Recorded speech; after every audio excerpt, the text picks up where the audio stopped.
6h45, première édition de ce bloc d'information. Bonjour Babacar Samb. Bonjour Maria, bonjour à tous et à tous. Mouvement d'humeur au niveau du ministère de l'Agriculture. L'heure n'est plus à la négociation mais à l'action. 72 heures de grève décrétées par les travailleurs. Les agents bloquent des statistiques agricoles et procèdent à la rétention de tout bulletin d'analyse des semences certifiées. Le syndicat Sintas exige la satisfaction de ces revendications. Remous également dans la santé. L'Alliance And Gueusseum aux urgences. La coalition brandit au mot d'ordre de grève à l'expiration de son préavis. L'organisation syndicale réclame la signature du décret portant régularisation de la situation des techniciens supérieurs de la santé et dénonce les lenteurs administratives. Financement de l'accès universel à l'électricité en 2025. Les engagements des partenaires techniques et financiers s'élèvent déjà à plus de 437 milliards de francs CFA sur un objectif de 732 milliards. Une table ronde virtuelle pour boucler le financement du projet s'est ouverte mardi et se poursuit demain jeudi. Et puis les 3 personnes portées disparues en mer depuis le 1er avril, enfin retrouvées par la Marine nationale. Leur embarcation avait quitté Thiaroye le 31 mars sur l'international Covid-19. Nouveau record de contamination en Inde. Plus de 115 000 nouveaux cas détectés en une journée, Maria. Merci à vous Babacar Samb. Et le développement de tous ces titres, c'est juste après ceci.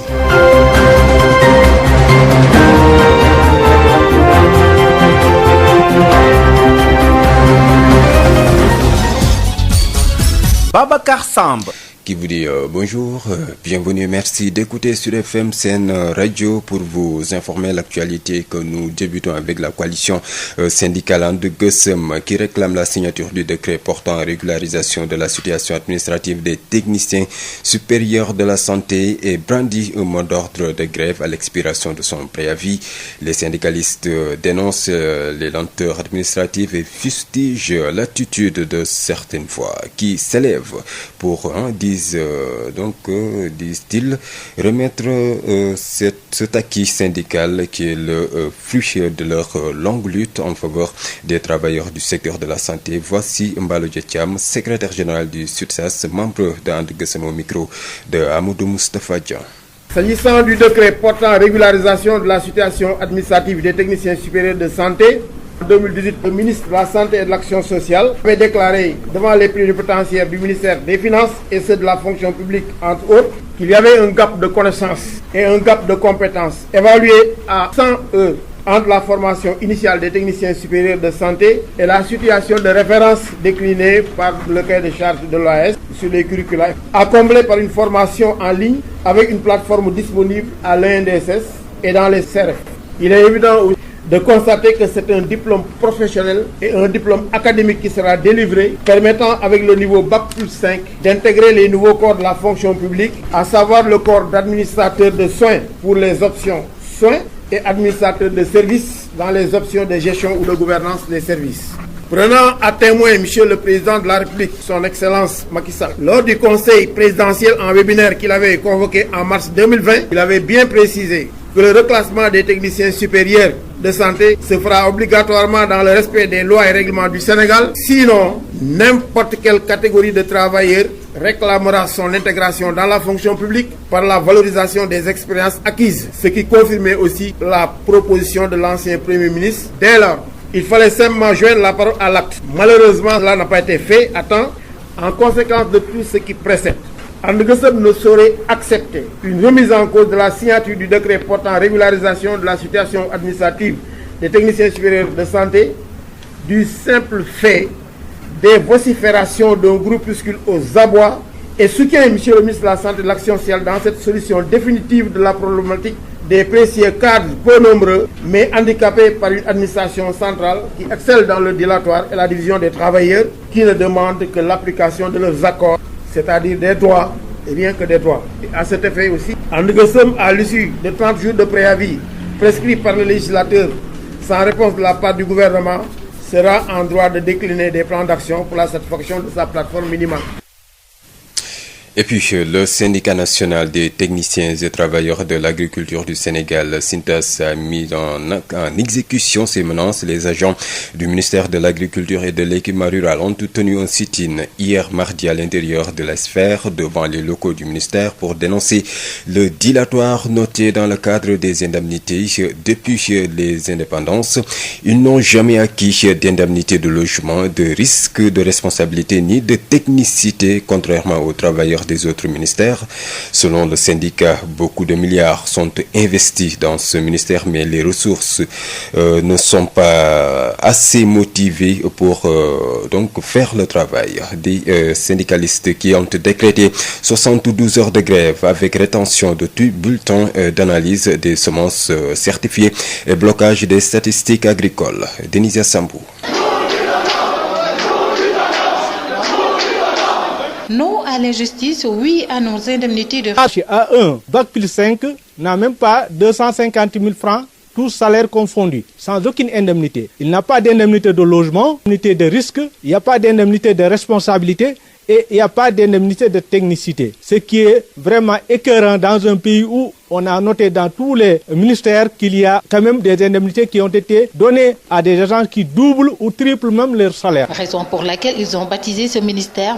des agents épuisés et révoltés. Les ressources humaines ne sont pas motivées pour travailler convenablement comme il se doit. Si vous partez dans les services départementaux, dans les directions régionales, dans les centres de formation, ce sont des bâtiments qui datent de l'époque coloniale. Alors, ce qui veut dire que l'État ne fait rien dans ce secteur qui emploie 70% de la population. Pas mal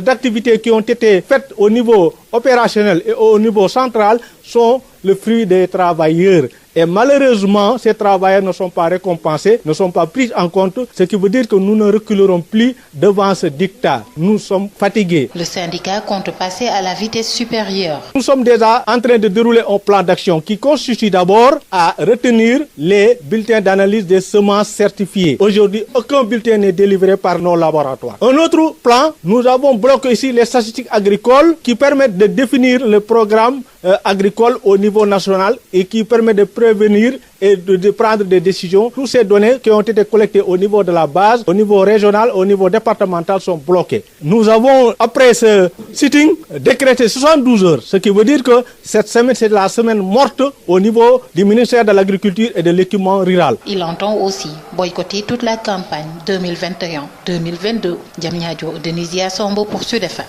Denisia Sambou contribue à atteindre la sécurité alimentaire et le développement rural du Sénégal. C'est l'objectif du projet d'intensification éco-soutenable de l'agriculture dans les Niayes. Un projet de 3 ans d'un montant de plus de 6 milliards de francs CFA financés par la coopération italienne. Les bénéficiaires indirects du PSN sont représentés par la population de la zone des Niayes, Pikine, Guédiawaye, Rufisque, Thiès, Tivaouane, Kébémer, Louga.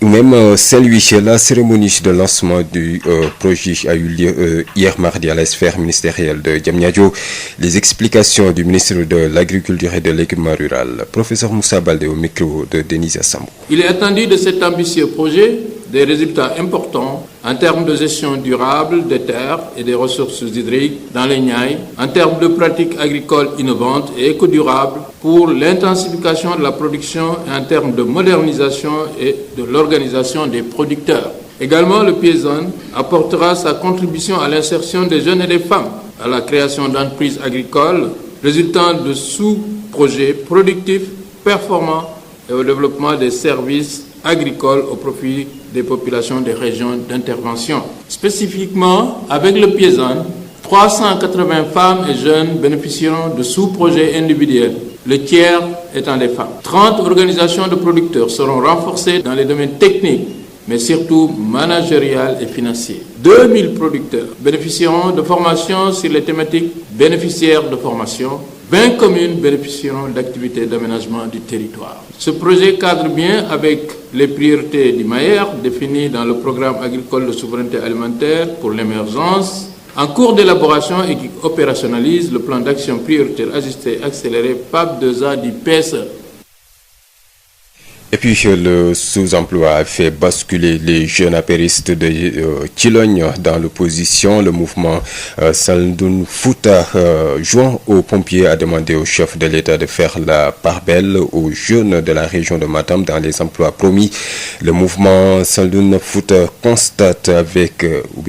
par ailleurs le silence des autres leaders à Foun depuis la démission collective des jeunes apéristes de Thilogne. Abdourahmane Diène. Des jeunes de Thilogne avaient récemment brandi l'argument du sous-emploi pour claquer la porte de l'Alliance pour la République. Des protagonistes que les jeunes et femmes du mouvement Saldoun Fouta auraient démasqués pour réaffirmer l'ancrage de l'APR à Thilogne autour de Almami Bokoum. Amadouci portait leurs paroles. Ces jeunes, omnibulés par des intérêts crypto-personnels, tentent de jeter les destinées sur notre belle cité. Mais ça ne passera pas, car ils trouveront sur leur chemin des jeunes plus engagés et plus déterminés. Deuxièmement, c'est pour démontrer à la face du pays notre mobilisation, notre engagement sans faille, notre détermination derrière l'ambassadeur itinérant Almami Bokoum pour soutenir la politique de développement de son Excellence Macky Sall. Cette assemblée quasi improvisée qui s'est tenue en l'absence de l'ambassadeur itinérant a vu des militants apéristes souligner la constance de leur leader face à l'honorable député Farbangom. S'il faut choisir parmi les leaders politiques de la commune de Thilogne, ceux qui ont gardé leur constance et leur fidélité dans l'acte et la parole et qui n'ont jamais fait le déplacement vers l'ouest de Thilogne pour des raisons de dignité et de souveraineté, eh bien, il est seul et unique. Il s'agit bien de l'ambassadeur itinérant Almami Bokoum. C'est lui seul qui a toujours refusé de se déplacer vers l'ouest pour demander quoi que ce soit, parce qu'il refuse la dictature. Et par rapport aux emplois annoncés par le chef de l'État, le mouvement Saldoun Fouta plaide pour une insertion massive des jeunes de la région de Matam. Monsieur le Président de la République, son Excellence Macky Sall, la commune de Thilogne et l'ensemble des communes d'Ibosséa et de la région de Matam comptent sur vous pour que la politique de l'emploi des jeunes que vous êtes en train de mettre sur pied ait un impact favorable sur la jeunesse de Thilogne et sur la jeunesse de la région de Matam. Matam, Abdourahmane Diène pour Sud FM. Abdourahmane Diène, le gouvernement du Sénégal à l'assaut de la déforestation, de l'avancée du désert et de la coupe abusive de bois. C'est à travers des cadres de concertation que les actions seront coordonnées pour cette phase 2021-2023. Le projet de grande muraille verte qui va toucher les régions de Matam, Tambacounda et Louga doit se faire dans une intercommunalité pour l'application ou bien même l'implication des maires et des populations, nous dit Josette Kali. Cap sur les résultats pour la reforestation, les jalons du cadre de concertation sont ainsi posés en présence de 16 maires et des gouverneurs de Louga, Matam et Tambacounda concernés par ce projet de la Grande Muraille Verte sur les 3 prochaines années. Abdou Karim Sall, ministre de l'Environnement et du Développement durable. Nous avons échangé sur cette matrice d'action prioritaire pour les 3 années à venir, bien sûr en rapport avec les équipes de l'Agence sénégalaise de la reforestation et de la Grande Muraille Verte. Je pense que nous allons vers une nouvelle approche quant à la mise en œuvre et la gestion de ce tracé de la Grande Muraille Verte, qui est un projet régional qui traverse les régions de Louga, Matam et Tambacounda dans le département de Bakel. Pour Omar Gueye, ministre des collectivités territoriales, l'aboutissement de ce projet doit passer par une territorialisation des politiques publiques pour une large implication. Dire que le maître mot aujourd'hui, c'est la territorialisation. C'est tout le sens qu'il faut donner à cette rencontre pour que les maires s'approprient cette grande muraille verte. Quand je dis les maires, c'est les maires avec leur population à la base, autour des gouverneurs de région et de l'administration territoriale. Et nous les avons également suggéré de se mettre en intercommunalité avec les ressources qui seront tirées de ce grand projet de la grande muraille verte pour une mise en œuvre très rapide avec des résultats probants dans le temps et dans l'espace de ce grand projet. Des emplois verts sont prévus pour le reboisement, souligne le ministre Abdou Karim Sall. Nous allons mettre en exécution la volonté du chef de l'État de recruter des jeunes qui vont nous aider au niveau de la Grande Muraille, mais également au niveau des grandes villes à matérialiser le PSE vert dans toutes ses composantes. Pour lutter contre la déforestation, la coupe abusive de bois, l'avancée du désert, ces acteurs attendent impatiemment la signature du projet de décret par le chef de l'État. Josette Kali, financement de l'accès universel à l'électricité en 2025. Les partenaires techniques et financiers promettent déjà plus de 437 milliards de francs CFA. Le gouvernement veut mobiliser 732 milliards pour financer des projets structurants en milieu rural et périurbain pour atteindre l'objectif de l'accès universel à l'électricité en 2025. L'urgence est l'électrification de 13 819 localités, villages et hameaux qui n'ont pas encore accès à l'électricité. La Banque mondiale, la BEAD, l'AFD, la BAD et l'Union européenne s'engagent déjà à accompagner l'État dans cette initiative. Une table ronde virtuelle pour boucler le financement s'est ouverte mardi et se poursuit jeudi. Et puis retenez également que la Marine nationale a retrouvé les 3 personnes portées disparues en mer depuis le 1er avril. La pirogue remorquée à la base navale de Dakar, les membres de l'équipage sains et saufs. Le communiqué de la direction de l'information et des relations publiques des armées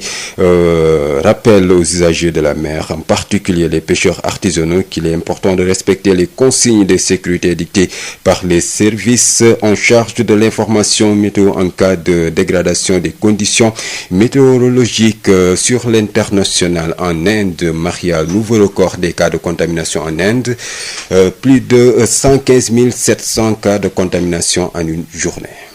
Merci à vous Babacar. On vous donne rendez-vous à 7h30 pour la seconde édition de ce bloc d'infos.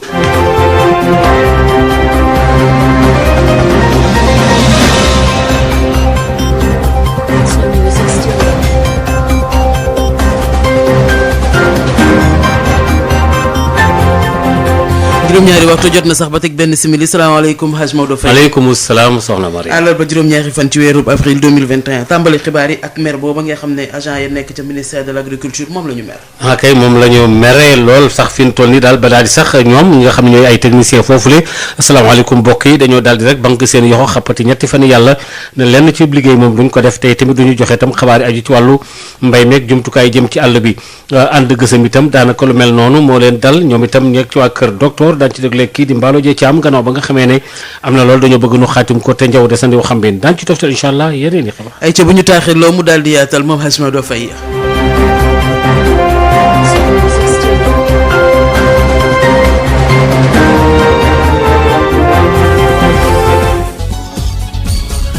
Maodo Faye. jërë ngeen jëf bokk yi kon ci wàllu mbay mi ci lañ koy daal di doore ak techniciens yi nga xam ne dañoo nekk ci waa kër googule ak itam nga xam ne ñoo war a faral sax ñaare di joxe xabaar yi ci ajoog yu demee noonu la ci wàllu mbay mi ak itam li ñu dippee semence certifiée lépp lank nañu ne daal dañ koy téye ñetti fan yàlla ne duñu liggéey ci tamit yàgg nañ ko tamit ñaxtu Denisia Sambou kon daan ci duñu nangooti ku leen di xoxatal li ñu bëgg moom mooy seeni indemnité wu risque responsabilité ak logement syndicat national technicien ak liggéeykat yu yëngatu ci wàllu mbay fii ci Sénégal SYNTAS dëggal na xeexam talaata ji ñu ngi woon ci óolu ministère bi ak it pancarte morceau ak fulaar yu xonk Samba Gueye mooy seen secrétaire général. ministère agriculture ay fonctionnaires la yoo xam ne dañ leen di affecté fépp ci Sénégal amuñ indemnité de logement amuñ indemnité de risque parce que dañuy jànkonteeg ay tooke yoo xam ne la ñuy liggéey ak ay mission de terrain yoo xam ne chaque jour ñu ngi ci lépp mën leen cee dal amuñ indemnité de technicité muy wane ne seen xarala seen xam-xam ñi nga xam ne jàng nañ ba ay ingénieur ay planificateur ay agent technique d' agriculture yooyu yëpp amuñ benn indemnité de technicité amuñ indemnité de responsabilité buy wane ne kenn ku ci nekk fi nga toll buñ fekkee def nga faute ci li ngay def sanction bii lañ lay teg waaye amuñ benn indemnité boo xam ne bi ni jox nañ la ko. waral ñu tuddee ministère bi ministère u agent yi sonn bay fippu. doon nañ fippu nañ parce que liñ fiy doxal du dëgg du yoon tey jii ñu ngi lancé ay projet boo xam ne ay milliards lay jor yoo xam ne yi nii gisuñu seen bopp boo demee ci service départemental yi dem ci direction régionale yi la fa Mamadou Dia bàyyi woon ba léegi moo fa nekk bâtiment boo xam ne boo fay dugg da nga jàng Fatiha da nga jàng laqat jaakum da nga jàng kursiw pour léemu sa bopp balaa mooy daanu sa ko nga dee loolu moo fa nekk ba léegi oto yi nag heure boo ci duggee nag yaa ngi ñaan yàlla ndax lii dinaa génnam dinaa yeggam diir loolu nag dafa doy ndaxte boo gisee ñi ndamoo ne mbay mi kat moo yokk koom-koom réew mi ba nga xam ne amuñ croissance négatif yàlla ak mbay mi la te mbay mi ñi ko jàng xam ko mu joxuñ leen benn gëdd léegi nag dafa am loo xam ne lii mënatuñ koo continuer ak ñi nga xam ne ñooy kilifa yi ñu dajee ko ca bopp ba président de la république ba ci ministre am yi ñu xamal ko ne ko mënul nekk di jox ci yeneen ministère des finances ay ministères yeneen ñoo yokkal ñi nga xam ne ñoo gën a tuutile ci ay diplôme ak ay xarala ñoo mën a fay ñi nga xam ne ñooy nekk cadre fii ci ministère loolu dootuñ ko nangu tey dootuñ ko nangu ëllëg. syndicat bi fas yéene na gën a baaxal xeexam. lépp loo xam ne lii nii lu jublu ci jiwu la ndaw yi téye nañ ko kenn du fi mën a am jiwu boo xam ne jiwu bu certifié la bu baax bu ñu séddale ci campagne yi li nga xam ne mooy statistique agricole muy données yi xam ne ci la ñu sukkandiku pour tabax programme yi nga xam ne moom la nguur gi di taxaw pour mën koo financer mën a su joyante mbay mi loolu aussi téye nañ ko sitting bii tey ñi interdit loolu ñu ngi koy def te danañ defaat marche danañ defaat leneen ak leneen. mu ngi xam ne tamit lépp lu aju ci campagne 2021-2022 dina ko boycotté. Diamniadio Denisia Samb pour Sud FM. jaajëfal bu baax a baax li aju ci ñeneen ñu amoon naqar itam mu di lenn ci syndicat bi nga xam ne itam ñoo duppee seen bopp ànd gësam te nekk ci waa kër docteur ñoom itam am na lool dañ koo xaatimoon waaye nag boobu ba léegi itam jaw desandi wax xam ñoom itam nañu boo deful ndànk itam daañu delluwaat buum ca booy booba Mballo Dia Thiam waxtaan ci ak Amadou Moustapha Dieng. Sénégal réewu loi la mënuñu classé kenn te respecté wu loi yi mooy nga am diplôme ñu classé la amuloo diplôme duñu la classé. bu dul loolu ku ci nekk mën na jóg rek daal di man tam classé nañ ma classé te duñ ko mën a bañ te loolu day indi li ñu naan pëccëxoo pour ne pas dire anarchie donc loolu kay ba mu amee ba pare jeex na ba noppi et ministère de la santé traîné na les pieds parce que document bi tant que jógewul ministère de la santé dem secrétariat général du gouvernement conseil des ministres du ko seet du ko lijjanti. ci loolu la ñu nekk di bëree suba ak ngoon di wax ak bind ak masse. finalement comité technique boobule réunir na le premier bi passé. yeneen ministère sectoriel yëpp tontu nañu ni document baax na war nañ ko mën a signer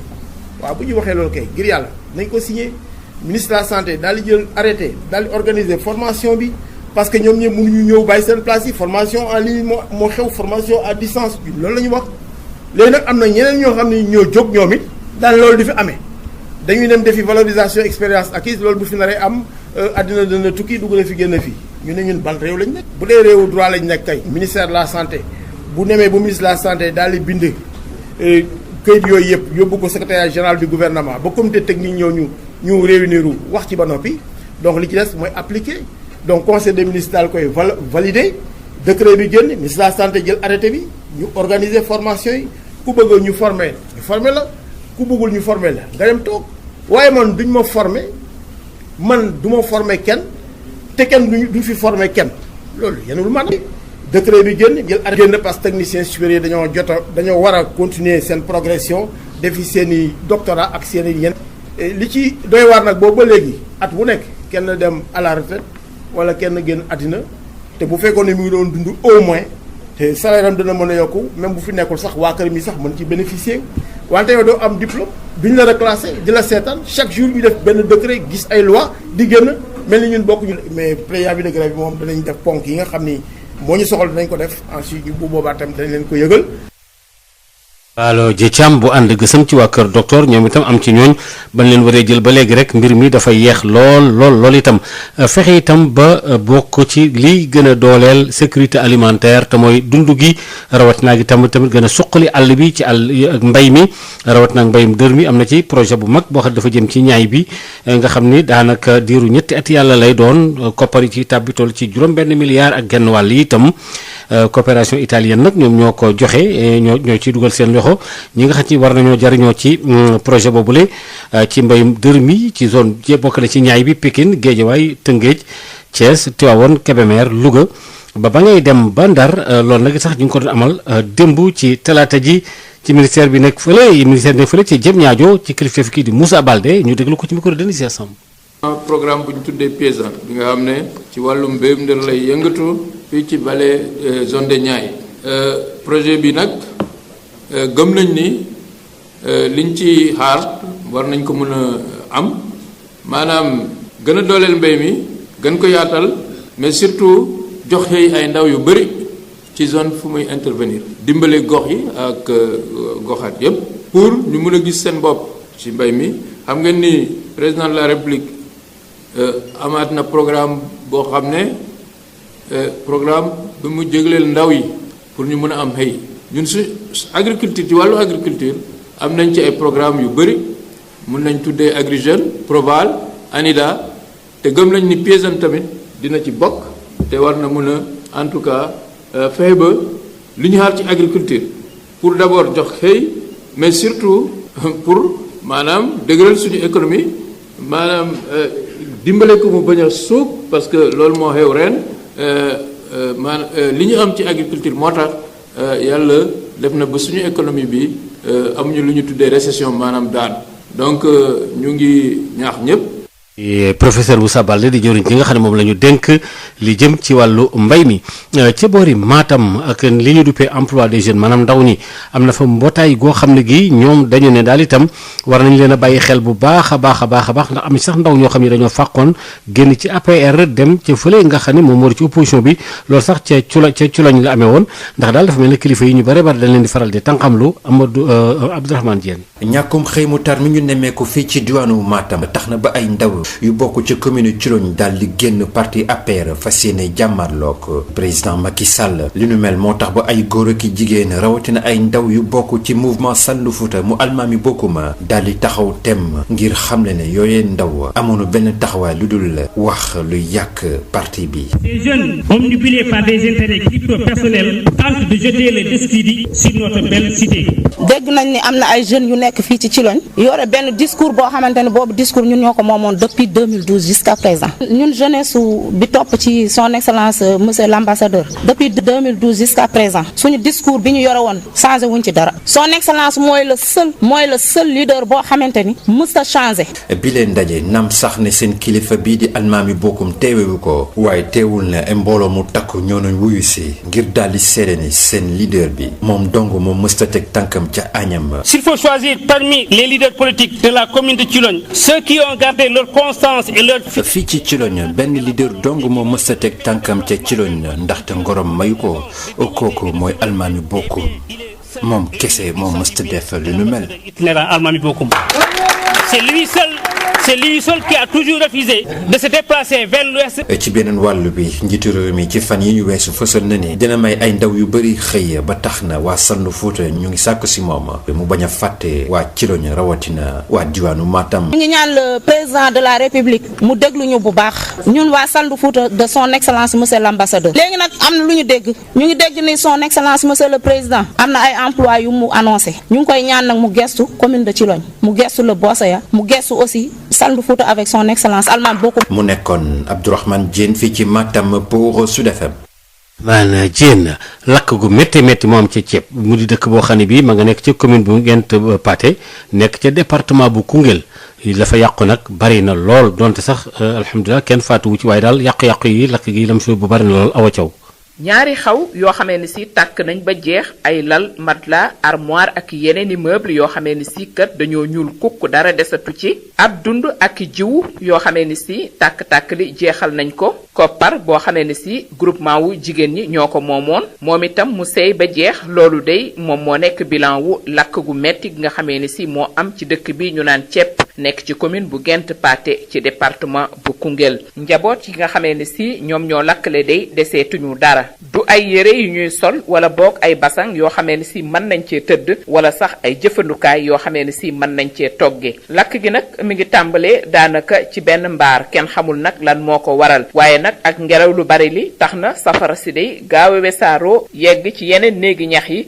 wante tam sàq yi nga xamee ni si fa la ñu dencoon li nga xam ne moom moo nekk dund bi ak it seenu jiwu noonu nag la waa dëkk bi yépp daal di daw songu tàmbali fay sapeur pompier yi nga xam ne ñoo nekk ci Koungheul bi ñu leen woowee day laata ñoo egsi yeex na lool li ko waral moo di dëkk bi nekk na bu sori ba pare te làqu ndaxte digganteem ak Koungheul mat na daanaka lu mat juróom fukki kilomètre liñ ci mën a sant yàlla moo di day benn bakkan desu ci waaye nag yàqu-yàqu yi day askan wi ñoom nee nañ bari na lool ba tax na nag soxla nañ ndimbalu nguur gi Awa Thiaw doon jokkoo ak yéen fii ci diwaanu Saloum pour Sud FM. Awa Thiaw ñu ngi lay jaajëfal bu baax a baax juróom ñaari waxtu moo dem ba feggoog luy tolloo ko fukki minute ak ñeent su fekkente ne xabaar yi xajande fi nu wéyandi ba ca kanam ak tamit ki nga xam ne moo di Josette Kaly gouvernement bi fi nu toll nii daanaka ñoom taxaw nañ tem rek ngir xeex lépp loo xam ne aju na ci wàllu rek àll bi li nga xam ne moo ci nekk ñuy gor garab yi ak tamit rek daal itam